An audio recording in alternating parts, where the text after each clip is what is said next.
شہید مطہری فرماتے ہیں تورات اور انجیل سے زیادہ تحریف عاشورہ میں ہوئی ہے، کربلا میں ہوئی ہے۔ جو کچھ آپ کو سنایا جاتا ہے ممبروں سے وہ واقعیت سے بہت دور بات سنائی جاتی ہے۔ اصل واقعیت اگر سننا چاہتے ہیں تو وہ خود امام حسین علیہ الصلوۃ والسلام سے سنیں، نہ وہ ذاکر جو پڑھا لکھا ہی نہیں ہے، کتاب نہیں پڑھ سکتا، تاریخ نہیں پڑھتا، روایت نہیں پڑھ سکتا، آیت نہیں پڑھ سکتا، سنتا ہے دوسروں سے اور خود مضمون گھڑتا ہے اور لوگوں کو سنا دیتا ہے، اور لوگ اعتماد کرتے ہوئے سمجھتے ہیں کہ یہ کربلا بیان کر رہا ہے۔ ایک تو خود پڑھیں آپ، ضرور کتاب سے سروکار رکھیں، کتاب کو بنیاد قرار دیں۔ جس طرح آپ نے تعلیم حاصل کی ہے، کالج یونیورسٹی میں تعلیم حاصل کی ہے، ذاکروں سے نہیں کی، یہ مجھے تعجب ہوتا ہے جوانوں پر اور مومنین پر۔ جب آپ فزکس پڑھتے ہو ذاکروں سے نہیں سنتے ہو، کیمسٹری ذاکروں سے نہیں سنتے ہو، اکنامکس ذاکروں کے پاس نہیں پڑھتے ہو، اور آئی ٹی اور کمپیوٹر سائنس ذاکروں سے نہیں سنتے ہو، تو دین کیوں اتنا سستا سمجھ لیا ہے آپ کو؟ اگر ان کو مستند سمجھتے ہو تو یہ علوم ان سے حاصل کرو، چھوڑو یونیورسٹیاں، چھوڑو، اپنے بچوں کو نکالو کالجوں سے، اسکولوں سے، اور ذاکروں کے بھیج دو کہ یہ ان کو مجالس سنائیں کیمسٹری، فزکس، ریاضی پر۔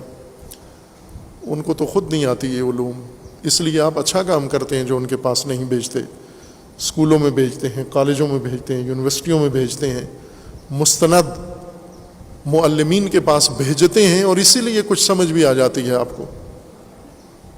دین کیوں سمجھ میں نہیں آتا کہ دین غلط اکیڈمی میں، غلط پروفیسر کے پاس جا بیٹھتے ہیں، اپنے بچوں کو بھی بڑھا دیتے ہیں، جس نے دین کو اتنا ہی دین سے نا واقف ہے جتنا کیمسٹری سے نا واقف ہے، جتنا فزکس سے نا واقف ہے، اور اس علم میں آپ اس پر اعتماد نہیں کرتے، اللہ کے بتائے ہوئے دین میں اس پہ کیوں اعتماد کرتے ہو جس نے ایک دن خود اپنی زندگی کا دین سمجھنے میں صرف نہیں کیا؟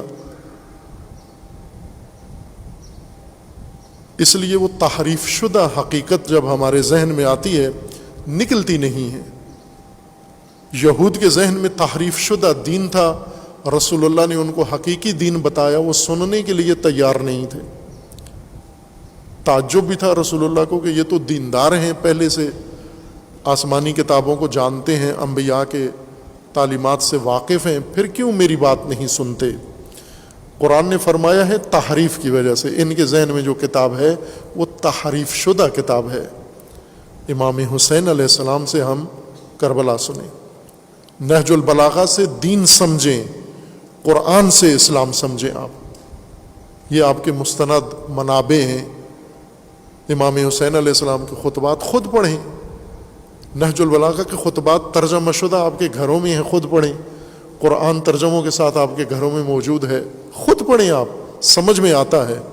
قرآن بھی اللہ نے لوگوں کے لیے اتارا ہے، نہج البلاغہ بھی لوگوں کے سامنے بیان کیے گئے خطبے ہیں، پروفیسروں کے سامنے نہیں ہوئے، عام لوگوں کے، عربوں کے سامنے خطبے تھے۔